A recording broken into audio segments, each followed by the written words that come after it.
Hi everyone. मेरा नाम अतुल चेतन है और हम लोग नियामक ज्यामिति पढ़ रहे थे। और आज हम सेक्शन फार्मूला कैसे आता है उसको उसका डेरिवेशन देखेंगे। तो लेट्स स्टार्ट द क्लास।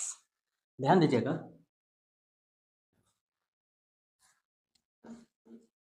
मान के चलते हैं कि ये एक अक्ष, ये वाई अक्ष है। एक अक्ष कैसे होगा? वाई अक्ष होगा। वाई अक्ष है और ये एक अक्ष है।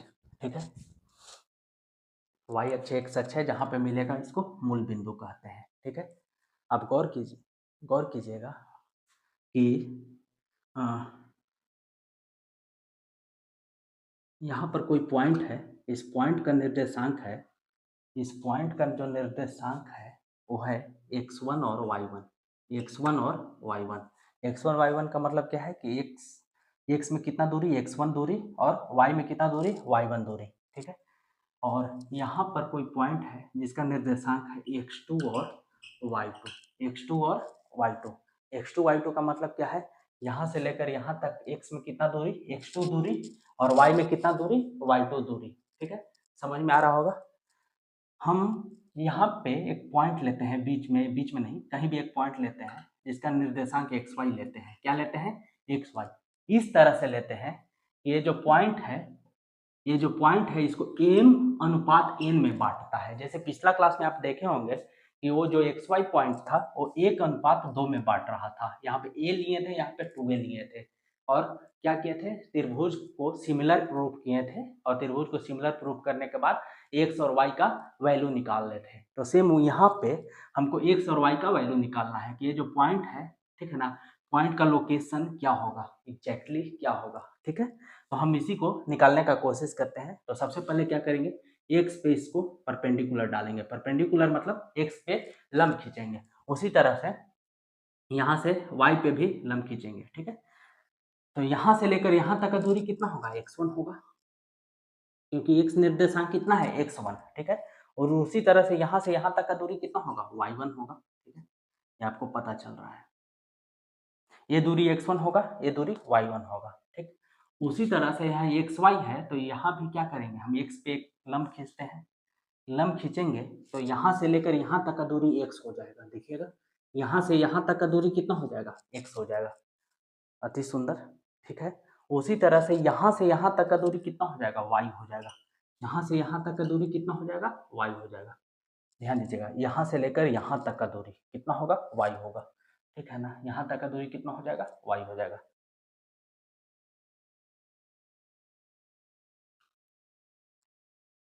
ठीक है, उसी तरह से x2 y2 का मतलब क्या है कि यहाँ से लेकर यहाँ तक का दूरी x2 हो जाएगा। इस पर हम एक लंब खींचते हैं, परपेंडिकुलर ड्रॉ करते हैं, तो ये यहाँ से लेकर यहाँ तक का दूरी कितना होगा? x2 होगा।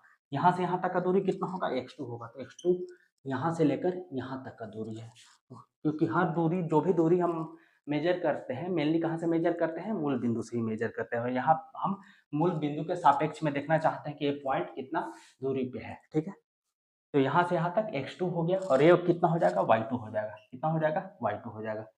मतलब ये y2 हो जाएगा। यहाँ से लेकर यहाँ तक का दूरी क्या हो जाएगा? y2 हो जाएगा। ठीक है, हम क्या करते हैं कि इसको मिला देते हैं, एक त्रिभुज ये बन गया। ठीक है, उसी तरह से हम इसको भी मिला देते हैं। देखिएगा, इसको भी मिला देंगे तो एक त्रिभुज ए बन गया। ठीक है, सबका हम नाम लिख देते हैं, जैसे P Q R, PQR। ठीक है, उसके बाद इसका हम नाम रख देते हैं एस, इसका नाम हम रख देते हैं टी। ठीक है, और ये ओरिजिन है तो ओ, यहाँ पे हम यू भी डब्ल्यू, कोई दिक्कत नहीं। अब गौर कीजिएगा, हम एस से लेकर टी तक का वैल्यू कितना होगा, मतलब एस टी दूरी कितना होगा। तो एस टी निकाल सकते हैं ना। कैसे निकाल सकते हैं? यहाँ से यहाँ तक का दूरी x1 है। ठीक है, यहाँ से यहाँ तक का दूरी x1 है, और पूरा दूरी कितना है? x है। तो u से लेकर v तक का दूरी कितना होगा? देखिए, यहाँ से यहाँ तक का दूरी x1 है। ध्यान दीजिएगा, यहाँ से यहाँ तक का दूरी कितना है? x1 है, और यहाँ से लेकर यहाँ तक का दूरी कितना है? x है। तो ये दूरी निकाल सकते हैं ना। पूरा x में से अगर इस x1 को घटाएंगे तो ये दूरी निकल जाएगा, और ये दूरी कितना आ जाएगा? x minus x1। कितना आ जाएगा? x minus x1। तो अगर x माइनस x1 है तो a से लेकर t तक का भी दूरी कितना होगा, x माइनस x1। ये दूरी कितना है, x माइनस x1, तो ये भी दूरी कितना हो जाएगा, x माइनस x1। ठीक है, तो हम st इधर लिख देते हैं, st कितना हो जाएगा, x माइनस x1। ठीक है, st या ts कुछ भी लिखा रहेगा, दूरी समान होगा। s से लेकर t तक का दूरी या t से s तक का दूरी कितना होगा, x माइनस x1। उसी तरह से हम आर एस निकालना चाहते हैं, क्यों, क्योंकि बाद में जब सिमिलर आप प्रूफ कीजिएगा तो ये सब का जरूरत पड़ेगा।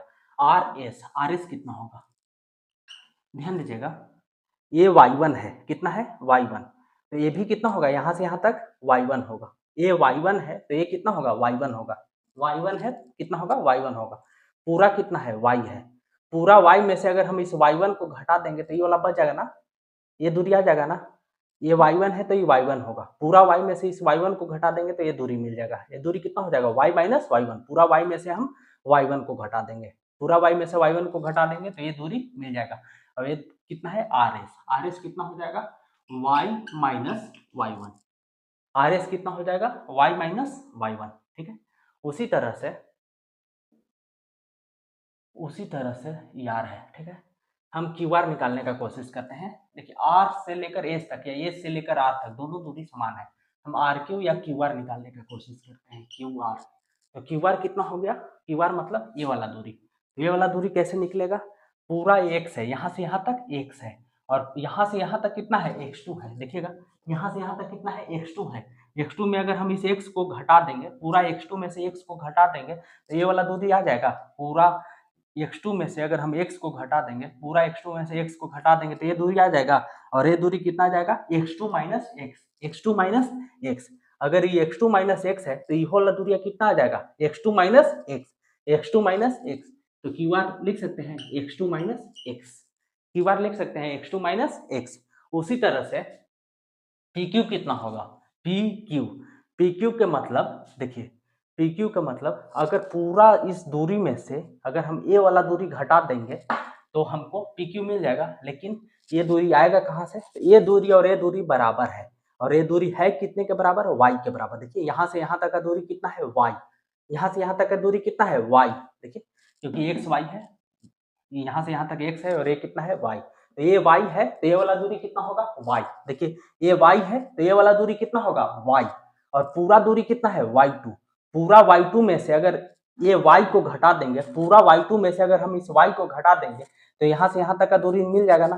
पूरा y2 में से अगर हम इस y को घटा देंगे तो यहाँ से यहाँ तक का दूरी मिल जाएगा। तो यहाँ से यहाँ तक दूरी कितना हो जाएगा, पूरा y2 में से y को हम घटा देंगे, y2 माइनस y। तो y2 माइनस y करेंगे तो P से Q तक का दूरी आ जाएगा। तो P से Q तक का दूरी कितना आ जाएगा, y2 minus y, y2 minus y। जब इतना अगर पता चल गया है तो हम त्रिभुज PQR और त्रिभुज RST में देखते हैं। इसमें त्रिभुज PQR और त्रिभुज RST में ध्यान दीजिएगा, त्रिभुज PQR और त्रिभुज RST में, PQR और त्रिभुज RST में देखिएगा, ये वाला और ये वाला दोनों कितना है, 90 डिग्री। ठीक है ना, 90 डिग्री है ना, 90 डिग्री है। ये लाइन देखिएगा, ध्यान दीजिएगा, ये लाइन और ये लाइन आपस में पैरेलल हो गया, पैरेलल हो गया ना, ये लाइन और ये लाइन आपस में पैरेलल है। ठीक है, क्यों पैरेलल है, अगर आप ज़्यादा एक करिएगा तो इसको इधर बढ़ाएगा तो ये भी कितना होगा, 90 डिग्री। ये 90 डिग्री है, ये भी 90 डिग्री है। ठीक है, दो समांतर रेखा है और दोनों समांतर रेखा के बीच ये वाला कोण बराबर है, मतलब संगत कोण बराबर है, तो दोनों लाइन क्या होगा, पैरेलल होगा। ठीक है, ये 90 डिग्री है तो ये भी 90 डिग्री है, तो ये लाइन पैरेलल होगा। ठीक है, मतलब ये लाइन समांतर होगा। ठीक है, तो इस त्रिभुज में देखिएगा, ये वाला कोण बराबर है, क्यों, क्योंकि दोनों 90 डिग्री है। तो हम लिखें कोण PQR, कोण PQR किसके बराबर होगा, कोण RST के, कोण RST के। क्यों बराबर होगा, कोण PQR RST के बराबर क्यों होगा, क्योंकि दोनों कितने के बराबर है, 90 डिग्री के। कितने के बराबर है, 90 डिग्री के। ठीक, उसी तरह से आप गौर कीजिएगा, इसको इधर हम बढ़ाते हैं ना, इसको इधर बढ़ाइएगा तो ये लाइन पैरेलल लाइन है और उसको एक ट्रांसवर्स लाइन कट कर रहा है। तो समांतर रेखा को एक तिर्यक रेखा कट कर रहा है। देखिएगा, इस तरह से लाइन आया है, इस तरह से लाइन आया है, इधर इधर, और वहां से ये वाला लाइन ऐसे आ रहा है। ये वाला कोणवा बराबर होगा, ये एंगल और ये एंगल आपस में बराबर होगा। तो ये कोण कितना है, कोण पी आर क्यू किसके बराबर होगा, कोण पी आर क्यू किसके बराबर होगा, कोण आर टी एस के बराबर। ये आर लिखा हुआ है बच्चों, ठीक है ना। कोण पी आर क्यू ये वाला कोण किसके बराबर होगा, कोण आर टी एस के, कोण आर टी एस के क्यों बराबर होगा, क्योंकि संगत कोण है। देखिए कौन सा कोण है, संगत कोण। ई कोण बराबर होता है। जब दो लाइन पैरेलल होता है, एक ट्रांसवर्स लाइन कट करता है, तो ये कोण और ये कोण बराबर होता है। दो समांतर रेखा को एक तिर्यक रेखा अगर प्रतिच्छेद करता है तो इस संगत कोण आपस में बराबर होते हैं, संगत कोण आपस में बराबर होते हैं। तो ये वाला कोण और ये वाला कोण आपस में बराबर है। कोण पी आर क्यू किसके बराबर है, कोण आर टी एस के, किससे, संगत कोण से, संगत कोण से, संगत कोण से, ठीक है। अब ध्यान दीजिए, अगर किसी त्रिभुज के दो कोण किसी दूसरे त्रिभुज के दो संगत कोणों के बराबर है तो दोनों त्रिभुज आपस में क्या होगा, समरूप होगा। दोनों त्रिभुज आपस में समरूप होगा। तो हम लिखते हैं त्रिभुज पी क्यू आर समरूप होगा किसके, ध्यान दीजिएगा, पी क्यू आर लिखे हैं, ठीक है। तो यहाँ पे क्यू 90 डिग्री है, यहाँ पे 90 डिग्री कौन है, एस। तो इसको आप उसी ऑर्डर में आपको अरेंज करना होगा। क्यू बीच में है, 90 डिग्री है, तो यहाँ एस बीच में होगा और एस कितना होगा, 90 डिग्री। पी क्यू आर, आर किसके बराबर है, यहाँ पे टी के बराबर है। आर लास्ट में है तो टी भी लास्ट में होगा, ठीक है। तो यहाँ पे एस और टी हो गया तो बच कौन गया, आर बच गया, ठीक है ना। तो ये त्रिभुज पी क्यू आर किसके समरूप होगा, पी क्यू आर किसके समरूप होगा, आर एस टी के समरूप होगा। और जैसे ही समरूप हुआ, पी से क्यू तक का, पी से क्यू तक का दूरी बट्टा में आर से एस तक का दूरी, समरूप होने के बाद क्या होता है, संगत भुजा समानुपाती होता है, सेम रेशियो में होता है साइड। पी से क्यू यहाँ पे कहाँ से कहाँ जाएंगे, आर से एस जाएंगे, ठीक है। उसके बाद क्यू से आर, यहाँ क्यू से आर जाएंगे तो यहाँ पर एस से टी जाएंगे, ठीक है। उसी तरह से यहाँ पी से आर जाएंगे, पी से आर जाएंगे तो यहाँ पर क्या जाएंगे, आर से टी, आर से टी, ठीक है, आर से टी, ठीक है। यहां से यहां तक ये जो अनुपात दिया हुआ था, एम अनुपात एन दिया हुआ था। पिछला में आप गौर कीजिएगा, जो अनुपात दिया था 1:2 दिया हुआ था, ठीक है ना। क्योंकि यहां से यहां तक का दूरी जो था, यहां से यहां तक की दूरी से ये वाला दूरी दुगना था, तो इसको एम मान लिए थे, इसको 2m मान लिए थे, ठीक है। तो आप इसको भी एम अनुपात एन को भी एम एक्स और एन एक्स मान सकते हैं, ठीक है ना। एम एक्स और एन एक्स मान सकते हैं। अगर नहीं भी मानिएगा तो कुछ फर्क नहीं पड़ेगा, क्योंकि बाद में जाके एक्स एक्स कैंसिल आउट हो जाएगा, ठीक है। क्योंकि अगर अनुपात 2:5 रहता है तो आप मानते थे ना 2x, इसको 5x मान लेते थे, ठीक है। क्योंकि 2:5 का मतलब है कि 4/10 भी 2:5 होता है, 2 में 2 से गुना और 5 में 2 से गुना, समझ रहे हैं ना। तो उसी तरह से इसको आप चाहिएगा तो यहाँ से यहाँ तक की दूरी को एम एक्स मान लीजिए और ये दूरी को एन एक्स मान लीजिए, उससे कुछ फर्क नहीं पड़ेगा, क्योंकि बाद में जाकर कैंसिल आउट हो जाएगा। अब गौर कीजिएगा, बहुत ध्यान से देखिएगा, पी क्यू मतलब पी क्यू कौन सा है, पी क्यू कितना है, y2 minus y, y2 minus y. तो पी क्यू की जगह हम y2 माइनस वाई लिख दें, y2 माइनस वाई बट्टा में आर एस, पी क्यू बट्टा में आर एस कितना है, y minus y one, R S कितना है, y minus y one, y minus y one. देखिए P Q y2 minus y, तो आर एस कितना है, y माइनस वाई वन बराबर क्यू आर, क्यू से आर तक का दूरी, क्यू से आर तक का दूरी कितना आया है, क्यू आर कितना आया है, x2 माइनस एक्स बट्टा में क्यू आर बट्टा में एस टी कितना आया है, x minus x one, S T कितना आया है, x minus x one, S T कितना आया है, x माइनस एक्स वन, ठीक है। उसी तरह से पी आर मतलब पी आर कितना है, पी आर कितना है, एन एक्स, पी आर कितना है, एन एक्स, ठीक है। पी आर कितना है, एन एक्स बट्टा में क्या है, आर टी कितना है, एम एक्स, ठीक है। हम क्या करते हैं कि किसी दो को लेते हैं, इसको लेंगे तो y का मान यहाँ से निकल जाएगा, इसको लेंगे तो x का मान निकल जाएगा। तो हम सॉल्व करने का कोशिश करते हैं इस तरह, ठीक है।